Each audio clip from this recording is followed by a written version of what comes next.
founder and CEO of the Trump Organization, multi-billionaire, Mr. Donald J.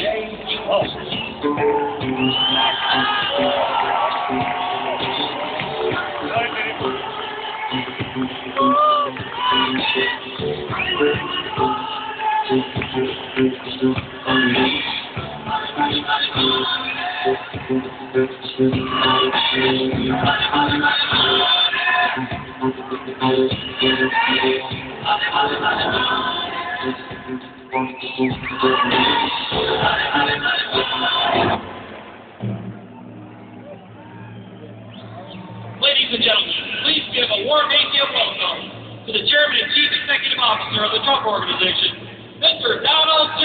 Trump.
Thrilling to have you here. Now, I know that this is your first time in Europe for ACN, but you have spoken for this organization almost half a dozen times at this point. So, my first question for you is, this is a big commitment for you to fly all the way from your home, where you're a busy guy, to say the least, all the way to Barcelona to talk to ACN European constituents.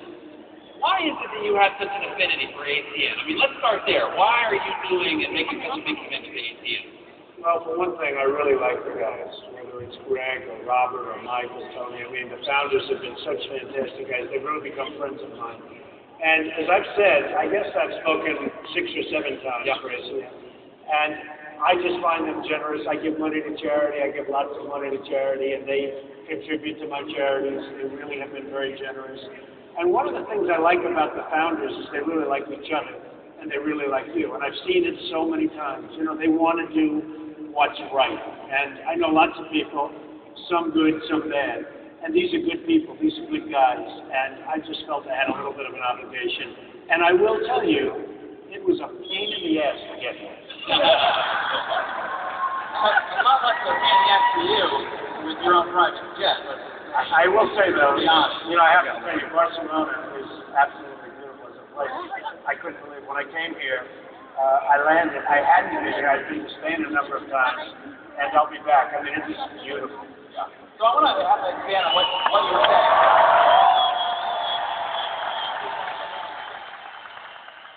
Many times if I can say Barcelona, the better. So what you were saying, I know that you can evaluate a company based on the character of the leaders behind the company. If you want to know the future and potential of the company, evaluate and get to know the leaders, because that's going to be indicative of the potential of the future. So just talk to us more. If people are just coming into ACN and they want to know that they're with a great company, the first place to evaluate is the leadership. Tell us a little bit more about your observations of the founders of ACN and what you can pass along to somebody that's just sort of getting familiar with them. Well, I've always been sort of an athlete. I've loved sports all my life. I played sports. I played well, and I'm a golfer.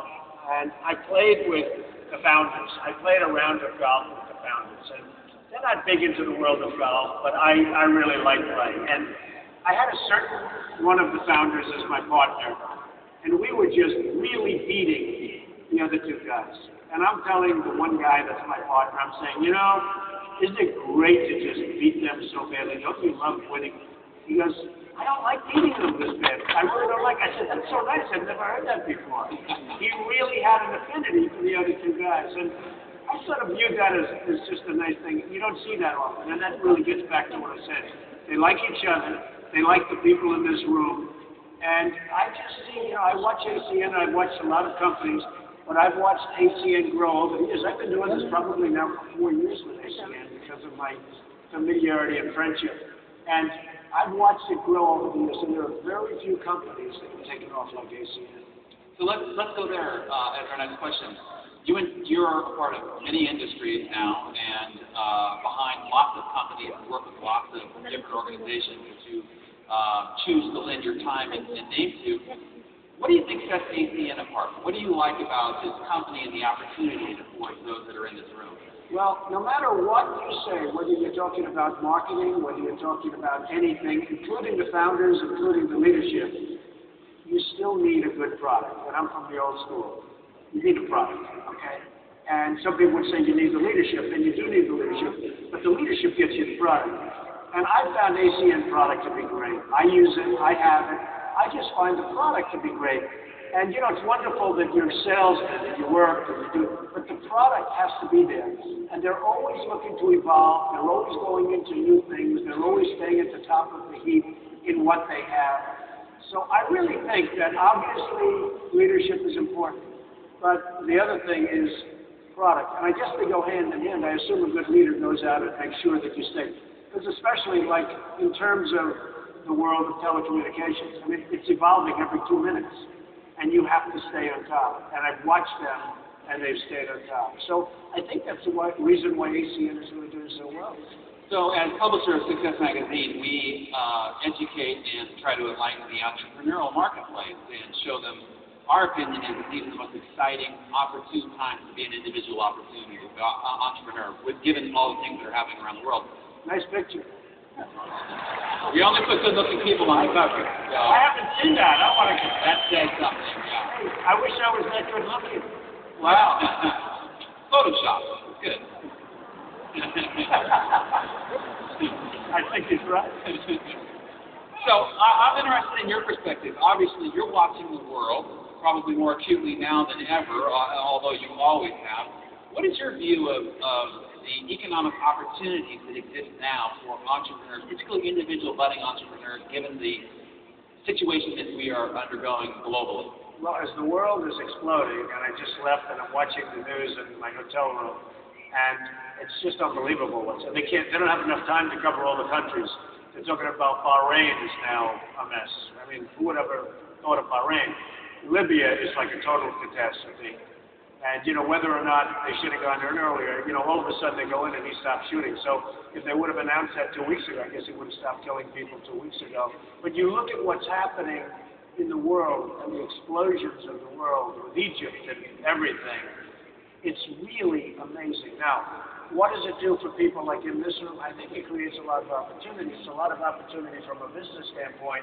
It's sad sometimes to have that kind of opportunity, but at the same time, the world is evolving. I think it may end up going really, really rough, but being a better place ultimately. You're going to have a lot of democracies that weren't even thought about just literally a few months ago. You think about what's happened in the last few months. But I think there's a whole new world opening up, and it's a very wealthy world, and it's got a lot of money, and it's got a lot of problems too. But I think there's a great opportunity. Maybe you could say in certain fields, maybe better than ever before. Absolutely. So let me position it this way.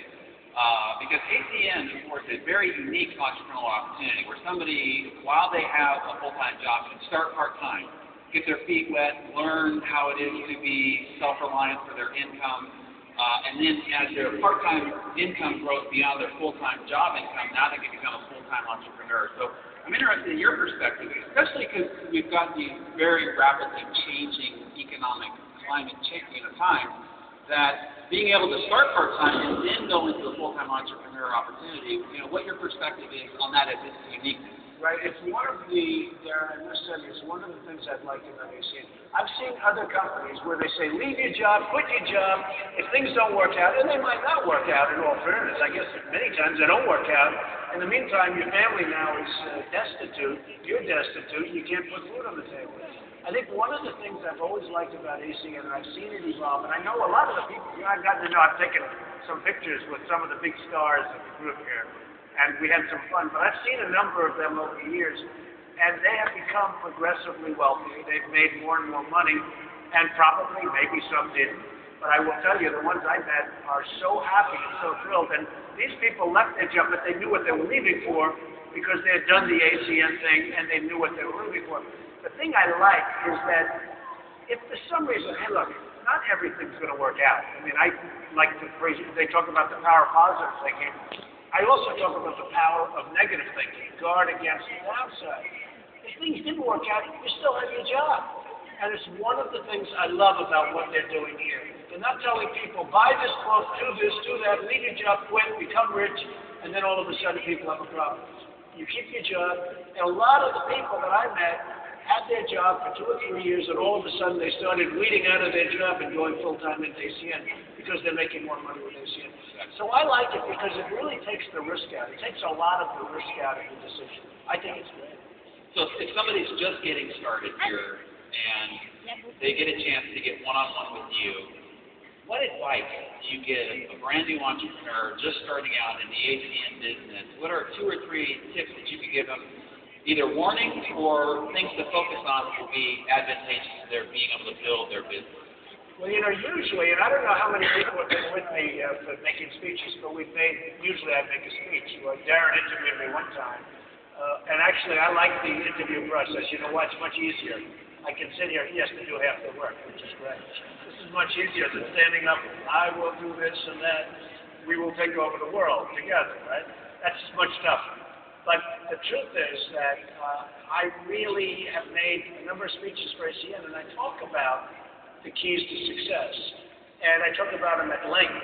And I talk really, phase 1, you have to love what you do. If you don't love what you do, I mean, like I see the spirit in this room for ACN and for the founders and for all of the different people. If you didn't love it, you wouldn't be here. You wouldn't like it. You wouldn't enjoy what I'm saying or what Darren's saying. You've got to love what you do. You've got to never give up, never quit. Now, when I say never give up, you can change course. You don't want to be just this robotic person that just has to go through. If there's a wall in your way, you have to figure out, you have to go around the wall, you have to go over, under. But never, ever quit. Never, ever go up. Now, if you love what you do, you probably won't quit because you like it. Part of the reason, and a lot of people, thank you.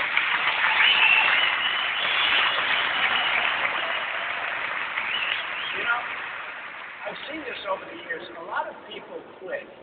And one of the reasons they quit is because they don't really like what they're doing.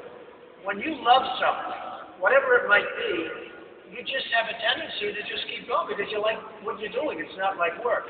So the people that quit, it's not because necessarily, now sometimes they're quitters, they're losers. And I always say I love hanging out with losers because it makes me feel better about myself. I have many friends that are losers, and they sit there all night long. I tell them stories about how great I am, and I feel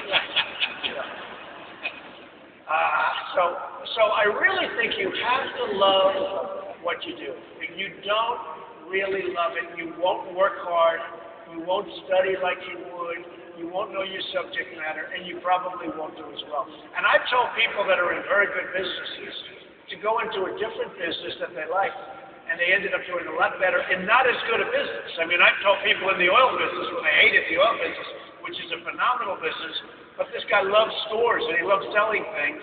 I said, you know, I hate to tell you to get out of the oil business. The guy opens up a store, then another store. Now he's a big retailer. He's become very successful. He actually would have never made that money in a much better business, which is oil and energy. So it's sort of interesting, but you have to love what you do. You have to never, ever quit, never give up, and just keep chugging. Yeah, excellent advice. Absolutely. Now, let's talk to the leaders. We've got a lot of the leaders here in ACN on the front row, and a lot of these men and women are responsible for thousands, maybe tens of thousands of people that they are leading into their entrepreneurial endeavors. And so, what's your advice on how to be a better leader? What are the key characteristics of great leadership? Since you, in fact, are on a bid to become the leader of the United States of America, we'd like to know what advice you pass on to being a great leader. He didn't tell you that I'm leaving the polls. I find one thing about leadership that's very interesting. I've known people. I went to the Wharton School of Finance, which is considered the best business school. I think it is the best business school. And I had a lot of friends in there that I didn't think they were really leaders. And they weren't from a physical standpoint. They weren't from a look standpoint. They were smart guys. Everybody in the school was smart. But now they're leaders of industry. Some of those same guys are very top people. I could name them, but I won't do that. But they're very, very top people. And I think they became leaders there because they've been very successful. I think success breeds leadership. You know, you could have a coach, and he goes into a football team, and he's a rough guy, a tough guy, a really nasty guy, and he loses the first game. And then he loses the second game. But everyone's impressed. He looks good, he sounds good. Then he loses the third game, and his players revolt because he's too tough. I mean, I've seen it. And then you have another guy, nice guy, doesn't look like much, you think nothing of him, he wins a couple of games, all of a sudden everyone's saying he's great. Vince Lombardi, I'll never forget. Did anyone ever hear of Vince Lombardi? Great coach. So Vince Lombardi, I'll never forget, he was a little guy, but a rough guy. And he led the Green Bay Packers. And one of his players was a friend of mine, Chuck Brissine. He was a fullback on the team. I don't know if anybody knows Chuck. But he was a good guy, still is a good guy. And this was years ago, and I was sitting in a restaurant with Chuck. And Chuck was this really rough guy, could take anybody apart. And Vince Lombardi walked into the restaurant, and Chuck was absolutely shaking. He was petrified. He was afraid. And Vince was half his size. He was absolutely petrified. And those were the days you'd see a coach smacking his players in the face, and they can do anything. The fact is, if you win, if you succeed, it's much easier to be a leader. Let's talk about the other side of success, which is the not-so-pleasant side, which is very interesting because a lot of people look at you and they go, wow, everything you touch turns to gold, maybe you're just lucky. But people who know the real story know that back in 1991, both the New York Times and the Wall Street Journal printed on the front page of both of their newspapers that you were done for, that you were, no longer relevant and going to file bankruptcy and so forth. So if there's somebody out there that has experienced failure, tell us how you overcame the difficulties that you were going through in the early 90s to come back in epic proportions from that difficult time. Well, I did. I mean, I had a huge problem in the 1990s, early 90s. In the 1980s, I was the golden boy. Everything I touched, I remember a major business magazine did a story, not Success Magazine, I wish it was. They did a story, everything he touches turns to gold. That was in 1988. Headline, everything he touches turns to gold. And I believed him. And I thought it was like too easy. I got out of college, I was a good student, I came into business, I made a lot of money, everything I touched, and it was good. And everything I touched did turn into gold.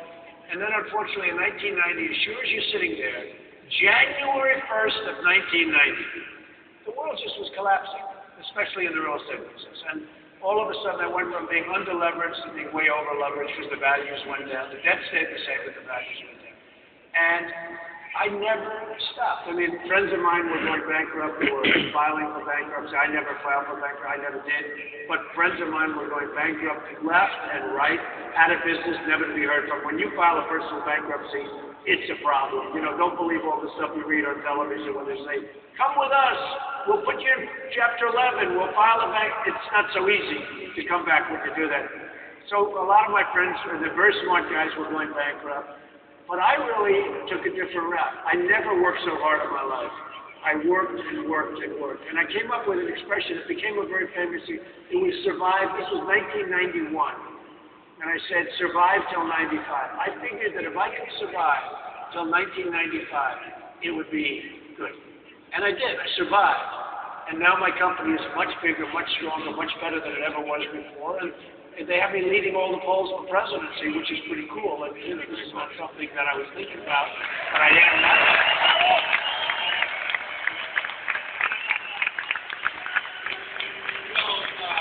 What's interesting First of all, incredibly admirable that you didn't file personal bankruptcy. So many people take the easy way out in a lot of cases. But Guinness Book of World Records called your comeback the greatest financial comeback in history. So if somebody out there has experienced a failure, what's 2 or 3 tips on the comeback? What did you do to come back? What were some of those pivotal mindsets or choices or decisions you made that made the comeback possible? Well, it was true. The Guinness Book of Records, I never thought I'd be in the Guinness Book of Records, certainly not for this. But they actually gave me the greatest financial comeback in history. And I'm saying, give me a break. In all fairness, I never really felt like I was in that kind of trouble. But I tell the story, and maybe I'll tell the story now, because the harder you work, the luckier you get. You know the expression, the harder you work, the luckier you get. I was in the depths of huge financial problems. I owed billions and billions of dollars. The real estate markets had collapsed. The banks were, really not very nice to me, even though they used to be very nice to me, but they weren't so thrilled. Everybody was in trouble. Every real estate guy in New York was going down. And I went from being like on a pedestal. It's much harder. When you can be amorphous, when you can be just anonymous. And it's much different than if you're really like the choir boy for success, and then all of a sudden they're talking about the opposite of success. So I'll never forget, 3 o'clock in the morning, it's raining, it's miserable, it's horrible, and I get a call from one of the big banks, and they say, Donald, can you come over here? And I went over to the bank, and the reason was I had to call a bank in Japan, and the hours are 12 hours different. And I went over, it was raining, I didn't have a car, I walked from my apartment in Trump Tower to a building that was 10 blocks away. It was 20 degrees out. It was raining like crazy. It was miserable. I mean, I'll never, ever forget it. And what happened is I had to really decide what's going on. I actually was trying to talk to the banker. I said, do I have to come down? They said, Donald, you have to go to bed. And then I came home about 2 days later, and my secretary says to me, Mr. Trump, you have a black tie dinner tonight at the Waldorf Astoria. And when you owe billions of dollars and you've got bankers calling you every 15 minutes, can I get paid, please? Can I get paid, please? And I had absolutely no intention of paying them. Zero. They thought they should ask the question. So they say, can we get paid? And we're talking billions and billions of dollars, and each bank for hundreds of millions of dollars. And they're smart guys, but, times were bad. So we go, and she tells me, Mr. Trump, you have a black tie dinner tonight at the Waldorf. And I say, you know what? I'm not going. There's no tea. I said, by the way, who's it with? The Bankers Association of America. And I said to myself, the bank, that's just who I want to be. There are times whether you're Donald Trump or anyone else, you want to go home and watch television, okay? I'd like to say read a book, it sounds more intellectual, but just go home and watch television. And I was. I said, tell him I'm not going. There's no way I'm going. There's no way in a million years. So what happens, Darren, I get home. I say, maybe I better go. Maybe I better. This is work. This isn't pleasure. This isn't like, oh, gee, let's go have dinner. Right. I end up putting on my tuxedo and going. I sit next to a banker on my left and a banker on my right. The banker on my left, he didn't loan me any money, so he liked me a lot. He thought I was great. But the banker on my right, I didn't know who he was, but I said, how are you? He goes, I said, wow. And the guy on my left said, I don't think he likes you too much, Donald. I said, no, it doesn't sound like it. Well, it turned out that he was the banker that I owed a lot of money to, and he had put 11 or 19 people in bankruptcy over the past 3 or 4 weeks. He was a brutal killer, a horrible guy. He really was. Even though I got to know him, he's still a horrible guy. But he put all these people into bankruptcy. And I said, whoa, this is the guy that we're negotiating with, and my people were making absolutely no progress. So here I am, sitting at the Waldorf Astoria, one guy on my left who I liked, one guy on my right he wouldn't even talk to. Now, 10 minutes go by, and I'm warming the guy up on my right a little bit. 20 minutes go by, we start talking about something. And by the end of the evening, he actually liked me. Even though I owed him hundreds of millions of dollars, he actually liked me. So what happened, the end of the story is, he said, I like you. could you call me? This was a Friday. He said, could you call me like on Monday and come over and let's see, you know, when you owe money to the banks like that, you go to their office. They don't come. I'd like to come to my office, but the first thing I said, I'll go to you. And I offered to go to his office, and I went to his office on Monday, and in 5 minutes, I made an unbelievable deal. Unbelievable. Now, the point is, if I didn't go to that dinner, I might not be sitting up here now unless Greg and Robert and everybody would have me for somebody to lose, you know, a loser, how it feels to be a loser. So if I didn't have, you know, we talk about work hard, never quit, never give up. I said, I'm not going to that dinner. But when I got home, I said, oh, I better go. I put the tuxedo, that was work. I went to the dinner. By luck, luck is an important word, very important. Some people are luckier than others, but luck is an important word. By luck, I sat next to this guy, and I made a deal. Had I not put out that effort and worked that hard, I might not be sitting with you today. Which is a great lesson for this audience. How many times have you not wanted to go to the next meeting? Make the next phone call. One more time. Fantastic lesson. So I'm curious about this.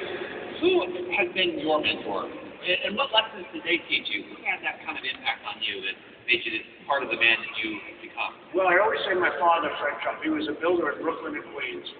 And it wasn't that he was teaching me, but I was always watching him.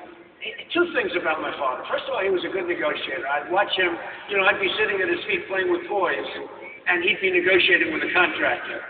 And I'd hear it. I wasn't listening, but I'd hear it. And the other thing I noticed about my father, he was a hard worker. He was a very smart guy. In fact, his uncle, his brother, and my uncle was at MIT as a professor. I mean, it was a very smart family. But I'd always say about my father, you know, he worked 7 days a week. That's what he knew, his work. And yet he was a happy man. He had a great marriage. He was married for 63 years to my mother. They had a great marriage, a real love affair. And he was a happy man. And I always learned, you know, it's funny, people say, what did you learn most from my father? I learned about building and contractors and, you know, all the things. But I also learned that you can work 7 days a week and be very happy. It was hard for him to take a vacation because he wanted to come back. He just loved what he was doing so much. He wanted to come back. And he was 93, 94 actually when he died. And he was, you know, he was an amazing guy. But I learned maybe more than anything else that a person that works hard can be happy because he was a happy guy. If you love what you do, as you talked about, your vocation is your vacation, all you want to do anyway. If you love what you do. Love what you do. So I know that your father was a big fan of Norman Vincent Peale, who wrote The Power of Positive Thinking, and that had an impact on you as well. One of the things that I've observed about your business process is that you have a very positive outlook and mindset when you enter into any situation, deal, or negotiation. Talk to us about the power of having a positive mindset as you venture forth into an entrepreneurial journey. Well, Dr. Norman Vincent Peale, who was a minister, a Protestant minister, wrote a book called The Power of Positive Thinking, which is an excellent book, and you could get it if you like, but it was an excellent book. I put a little caveat because I also, as I told you before, I believe in a little bit negative thinking too, from the standpoint you want to protect your downside. You've got to protect your downside. But he wrote a book, and he was my minister. He was at Marble Collegiate Church. This is a beautiful, beautiful cathedral on Fifth Avenue and 22nd Street in Manhattan. That's absolutely beautiful. Before he got there, now he passed away a number of years ago, 90, but before he got there, the place was empty. After he got there, I'll never forget, I'd go to a sermon, and there were lines around the block. It just shows you the difference.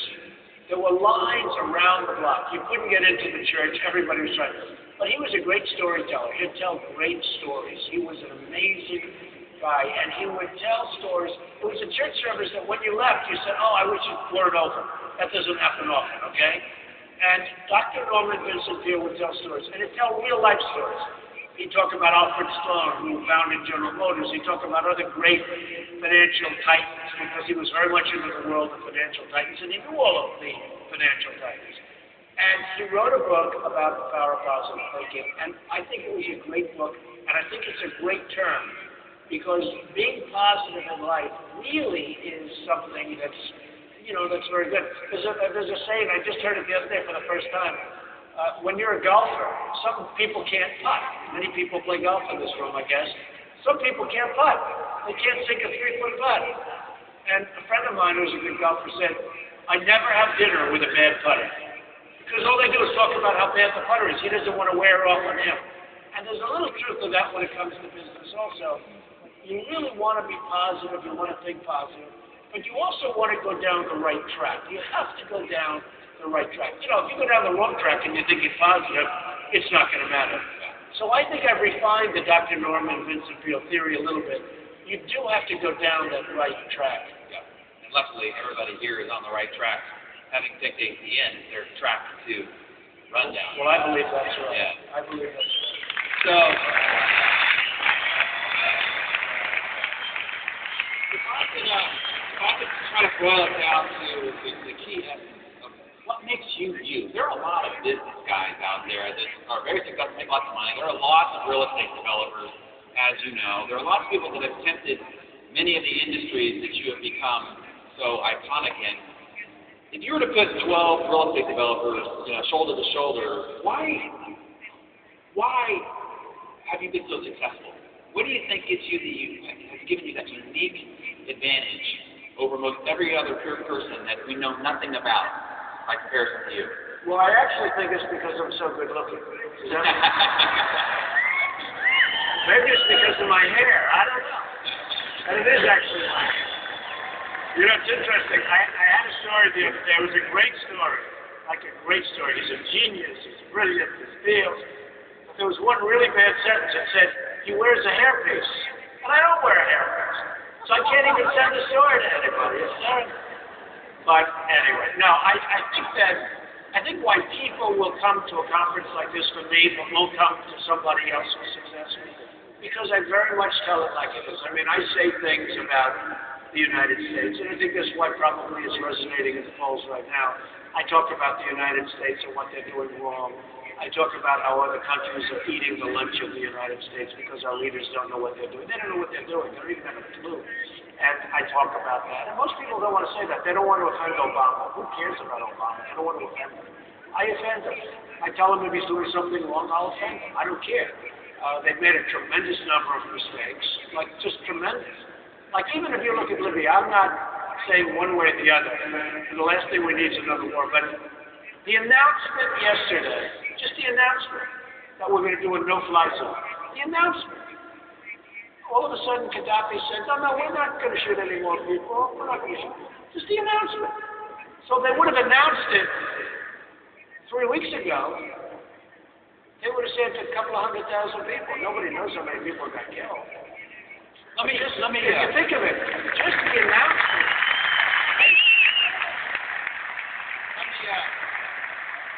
Let me pull a chapter from Norman Vincent Peale and ask it in another way, which is, what leaders out there, either now or in history, do you most admire? Like, who could you point to and go, there's a great leader? I'll tell you, it's a very interesting question because there's a leader, president of the Republic of Georgia, which used to be in Russia. I just made a deal with him.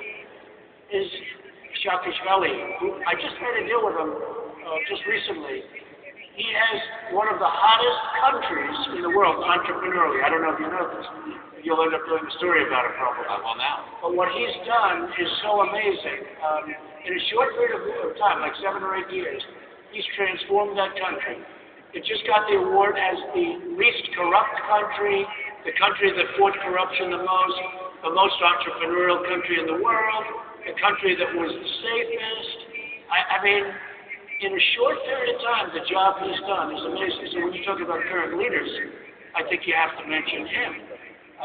When you look at, whether you like him or not, look at what Russia's done against the United States, where their leadership has literally outsmarted our leadership. Look at what China has done against the United States, where our leadership, when I speak badly of China, I respect what they're doing. If you get away with this stuff, do it. I mean, why not? If I were there, I'd want to do it also.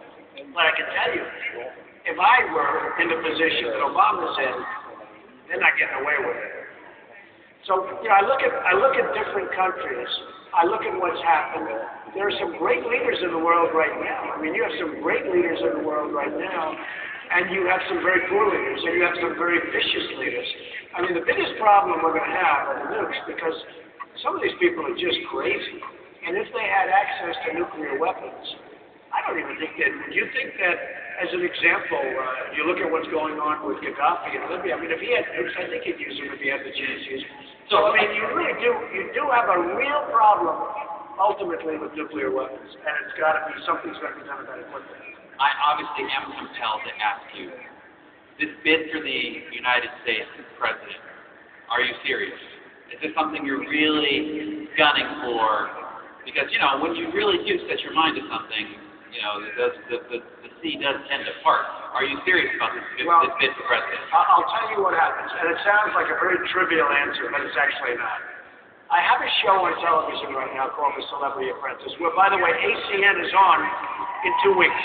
March 27th.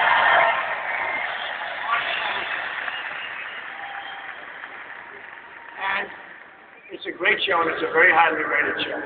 But we have laws in the United States that it's called equal time laws. During the course of a big show like that, it's 2 hours on primetime television, NBC, you can't run for office. You can't announce running for office.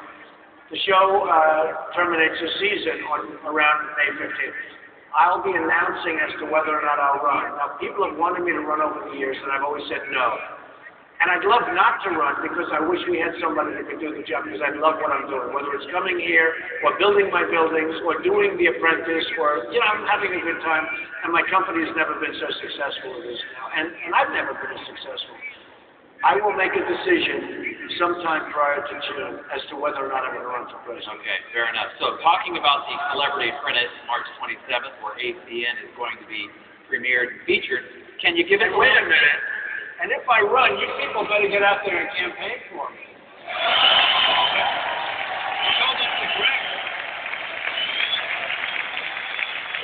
Darren, I told Greg, you better get going with these people. If I run, I'm going to get support from ACN.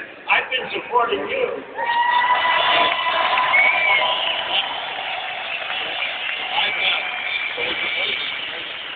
Like a good politician, always fundraising, right?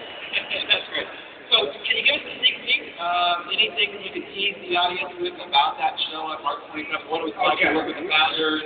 What they can expect? Yeah, the Apprentice is on in many countries over Europe. I don't know if it's here. It may be, but I can tell you it's an amazing show coming on in the United States and Canada.